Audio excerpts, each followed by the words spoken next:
বাছাই পর্বের 5 ম্যাচ হাতে থাকতেই 2026 বিশ্বকাপের টিকিট নিশ্চিত করেছে আর্জেন্টিনা।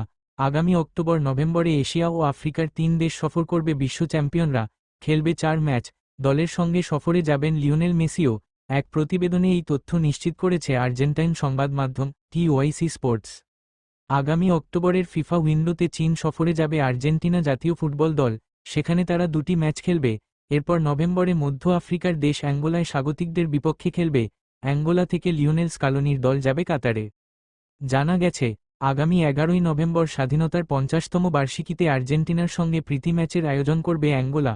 এ বিষয়ে এএফএ সভাপতি তাপিয়া জানান, অ্যাঙ্গোলা ফুটবলের প্রধান ফার্নান্দো আলভেসকে স্বাগত জানাতে পারা আমাদের জন্য আনন্দের।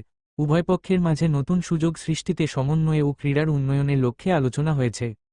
বাছাই পর্বে বর্তমান বিশ্ব চ্যাম্পিয়নদের শেষ 4 ম্যাচ জুন ও সেপ্টেম্বরে। প্রতিপক্ষ চিলি, কলম্বিয়া, ভেনেজুয়েলা ও ইকুয়েডর। সূচি অনুযায়ী বাছাই পর্ব শেষে বিশ্বকাপের আগ পর্যন্ত আর্জেন্টিনার আর খেলা নেই। এএফএ সভাপতি তাপিয়ার সঙ্গে অ্যাঙ্গোলা ফুটবলের প্রধান ফার্নান্দো আলভেস 2026 বিশ্বকাপ শুরু সেই বছরের জুনে।